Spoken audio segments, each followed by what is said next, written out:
সম্মানিত আজিৰ এই সভাখনত উপস্থিত নগাঁও লোকসভা সমষ্টিৰ ভাৰতীয় জাতীয় কংগ্ৰেছ দলৰ মনোনীত প্ৰাৰ্থী শ্ৰীযুত প্ৰদ্যুৎ ৰাণী বৰদলৈ ডাঙৰীয়ানী, উপস্থিত কোনামাৰী গাঁও পঞ্চায়তৰ মণ্ডল কংগ্ৰেছ কমিটিৰ সাধাৰণ সম্পাদক ডাঙৰীয়া, ব্লক কংগ্ৰেছৰ সাধাৰণ সম্পাদক আব্দুল মালেক ডাঙৰীয়াকে প্ৰমুখ কৰি আজিৰ এই সভাখনত উপস্থিত এপিচিচিৰ মুখপাত্ৰ নিৰঞ্জন গোহাঁই ডাঙৰীয়া, উপস্থিত দলন দাস ব্লক কংগ্ৰেছৰ সাধাৰণ সম্পাদিকা কুনকুন মহন্ত ডাঙৰীয়ানী, উপস্থিত আজিৰ এই কোনামাৰী গাঁও পঞ্চায়তৰ নিৰ্বাচনী সভাখনত উপস্থিত কোনামাৰী গাঁও পঞ্চায়তৰ প্ৰাক্তন সদস্যসকল, সন্মানিত বয়োজ্যেষ্ঠ মুৰব্বীসকল, আলিম ওলামাসকল, যুৱ বন্ধুসকল, কংগ্ৰেছ কৰ্মী আই মাতৃসকল, সম্মানিতসকল, জয়জয়তে আজিৰ এই সভাখনত আপোনালোকক সকলোকে উপস্থিতি পাই মই নথৈ আনন্দিত হৈছোঁ। সঁচাকৈ ভাল লাগিছে। বহুদিনৰ মূৰত আপোনালোকক লগ পাইছোঁ, যিহেতু মই এইখন পঞ্চায়তৰে প্ৰাক্তন সভানেত্ৰী। একেলগে আপোনালোকে মোক তিনিবাৰ বিনা প্ৰতিদ্বন্দ্বিতাত মোক জিকাইছিলে।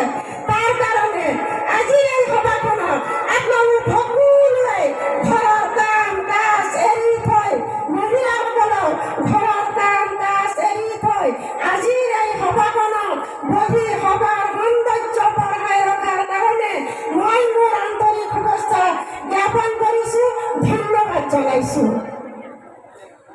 ভাৰতীয় জাতীয় কংগ্ৰেছ দলটো হৈছে এক নিকা দল। এই দলটোত কোনো সাম্প্ৰদায়িক ভাৱ নাই।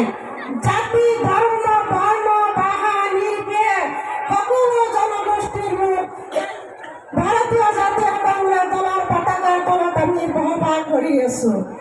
আৰু আমাৰ যিগৰাকী প্ৰাৰ্থী প্ৰদ্যুৎ বৰদলৈ ডাঙৰীয়া আজিৰ এই সভাখনে প্ৰমাণ কৰি দিছে যে অহা 26 তাৰিখত 26 এপ্ৰিলত যিটো লোকসভা নিৰ্বাচন অনুষ্ঠিত হ'ব, আপোনালোক সকলোৱে কোনামাৰী গাঁও পঞ্চায়তৰ 1 নং ৱাৰ্ডৰ পৰা শতকৰা 95% ভোট প্ৰদ্যুৎ বৰদলৈ ডাঙৰীয়াৰ কংগ্ৰেছৰ ভেটি মজবুত কৰি, প্ৰদ্যুৎ বৰদলৈৰ হাত মজবুত কৰি দিল্লী পাৰ্লিয়ামেণ্টলৈ পঠাব।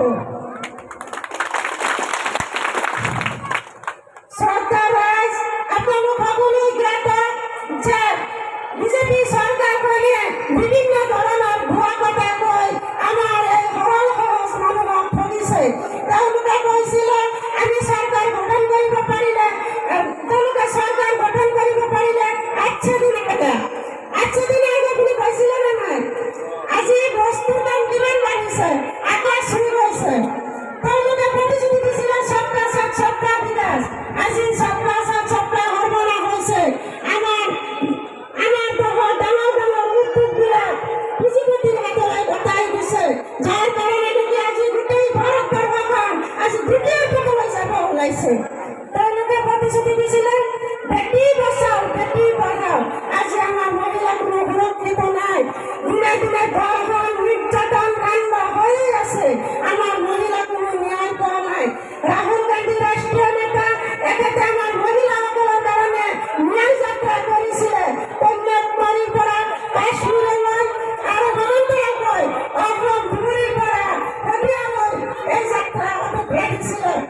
আজি আপোনালোকক সকলোৱে জানে যে তেওঁলোক চৰকাৰ গঠন কৰাৰ পিছত টকা বিমুদ্ৰাকৰণ কৰিলে, যাৰ কাৰণে নেকি বহু লোক আত্মহত্যা কৰিছিলে।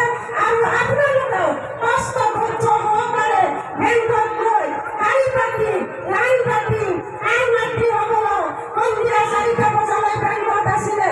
যেতিয়া আপোনালোক বেংকত সোমাইছিলে তেতিয়া কৈছিলে যে পইচা নাই, তেতিয়া আকৌ ঘূৰি আহিছিলে। টকা বিমুদ্ৰাকৰণৰ সময়তো এনেকুৱা